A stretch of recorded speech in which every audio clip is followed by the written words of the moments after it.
அகவல் பாராயணம் சிறப்பாக நடத்தி முடித்திருக்கின்றோம்.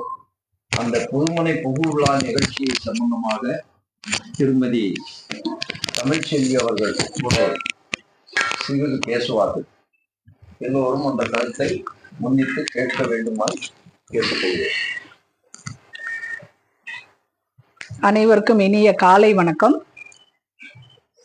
நம்ம முன்னோர்கள் ரொம்ப அழகா நம்ம வாழ்க்கைக்கு, மனித வாழ்க்கைக்கு முக்கியமான அடிப்படையான விஷயங்கள் எது அப்படின்னு வகுத்து கொடுத்துட்டு போயிருக்கிறாங்க. அதுல 3 விஷயங்கள்: உணவு, உடை, உறைவிடம். அன்னைக்கு இருந்த கால சூழலுக்கும் இன்னைக்கு இருக்கிற கால சூழலுக்கும் வசதிக்கு ஏற்றாற் போல இந்த 3லயுமே நிறைய மாற்றங்கள் வந்துருச்சு. அந்த வகையில இன்னைக்கு இந்த ஒரு உறைவிடத்தை, புதிய வீட்டை கட்டி அற்புதமான ஒரு வழிபாட்டு முறையை ஏற்பாடு செஞ்சிருக்கிறாங்க. எதுக்கு ஒரு புது வீடு கட்டின உடனேயே எதுவுமே பண்ணாம நேரடியா குடி புகுந்துடலாம் இல்லைங்களா? ஏன் ஒரு மாதிரியா பூஜைகள், விநாயகருக்கு பூஜை, லட்சுமிக்கு பூஜை, நவகிரகங்களுக்கு பூஜை பண்ணி ஒரு ஹோமம் வளர்த்து அந்த தண்ணியை வீடு முழுவதும் தெளிச்சுட்டு அப்புறம் குடி புகிறது தான் நம்ம மரபா வச்சிருந்தாங்க. அதற்கு காரணம், அதனுடைய தாற்பயம் என்ன அப்படின்னா, இந்த நம்ம குடியேற போகிற அந்த வீட்டில், அந்த இடத்தில் இறை சக்தி குடிக்கொள்ள வேண்டும். நல்ல சக்தி குடிகொண்டால்தான், அந்த இறைவன் அங்கு உள்ளே வந்தால்தான் அந்த வீட்டில் நல்ல சக்தியும் நல்ல ஆற்றலும், நல்ல அந்த வீடு முழுவதும் அந்த வைப்ரேஷன், நல்ல வைப்ரேஷன், இறை ஆற்றல் நிரம்பி இருக்கும். அப்போ அந்த வீட்டுல நம்ம குடி புகுந்தோம் அப்படின்னா நமக்கு அந்த வீட்டுல வாழ போறவங்களுக்கு நல்ல சுபிட்சமான நல்ல காரியங்களும் சரி, எல்லாம் நல்லதாகவே நடக்கும் அப்படிங்கிறதுக்கான ஒரு தாத்பரியம் தான் அந்த மாதிரி பூஜையும் ஹோமமும் பண்ணிட்டு நம்ம குடி புகுறுவது.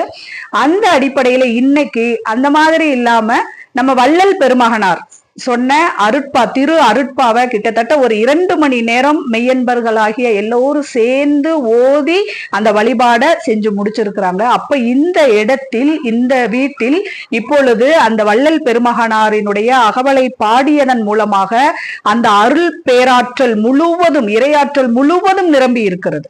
அப்போ சொல்லுவாங்க, அந்த மாலை போட்டப்ப பாத்தீங்கன்னா, மாலை போட்டவங்களை நம்ம என்ன சொல்லுவோம் அப்படின்னா சாமின்னு சொல்லுவோம். அப்ப மாலை போட்டிருக்க வரைக்குமே அவங்களும் ஆசாமியா இருந்தாலும் அவங்களும் சாமி தான். அதே மாதிரி இந்த 2 மணி நேரம் வள்ளல் பெருமகனாரினுடைய இந்த அருட்பாவை ஓதி பாடி இருக்கிற அனைவருமே அந்த இறைநிலையில் இருப்பவர்கள் தான். இப்ப நம்ம எல்லாருமே சாமி இடத்துலதான் இருக்கோம். அப்போ எல்லாரோட மனசுலயும் என்ன இருக்கணும்னா, அன்பும் கருணையும் நிறைந்தவர்களாக மாறி இருக்கிறோம். அப்ப இந்த நேரத்தில் வந்திருக்கிற எல்லோருமே இந்த வீட்டையும் சரி, இந்த வீட்டில் இருப்பவர்களையும் வாழ போகிறவர்களையும் மனதார வாழ்த்த வேண்டும். வாழ்த்தினால் அது நிச்சயமாக பலிக்கும். அதுதான் அவர்களுக்கும் சந்தோஷம். இப்போ ஒரு வீட்டுக்கு போனோம்னு வைங்களேன், கூட்டிட்டு போய் காட்டுவாங்க. நம்மளுக்கு எல்லாருக்கும் நல்லாவே தெரியும், இதுதாங்க பெட்ரூம், இதுதான் கிச்சன், இதுதான் ஹாலு, இதுதான் பாத்ரூம், இந்த டைல்ஸ் எல்லாம் இந்த இடத்துல வாங்கினேன், பார்த்து வாங்கினேன்னு சொல்லுவாங்க. அதுக்கு காரணம், அப்படியே சொல்றாங்க அப்படின்னா ஒரு சின்ன விஷயம் யோசிச்சு பார்த்தோம்னா தெரியும். இந்த உலகம் இருக்க, இந்த உலகத்தை இறைவன் படைத்து கொடுத்திருக்கிறான். எதுக்கு அப்படின்னா, இறைவனுடைய பிள்ளைகளாகிய நாமெல்லாம் இத கண்டு இன்புற்று சந்தோஷமா வாழணும் அப்படிங்கிறதுக்காக. அப்படி இன்பமா வாழ்ந்தாதான் இறைவனுக்கு சந்தோஷம், அந்த தகப்பனாகிய இறைவன் சந்தோஷப்படுவான். அதே மாதிரிதான் இந்த வீட்டை அவ்வளவு சிரமப்பட்டு எல்லாரும் எடுத்தோன்னே எல்லாரும் ஈஸியால கட்டிடுறது இல்ல. சொல்லுவாங்க, வீட்டை கட்டிப்பாரு, கல்யாணத்தை முடிச்சு பாருன்னுவாங்க. அப்ப அவ்வளவு சிரமங்களுக்கு மத்தியில், பொருளாதாரமாக இருக்கலாம், மன சுமைகளாக இருக்கலாம், அத்தனை இடர்பாடுகளுக்கு மத்தியில் இந்த அழகான ஒரு இல்லத்தை கட்டி இருக்கிறாங்க.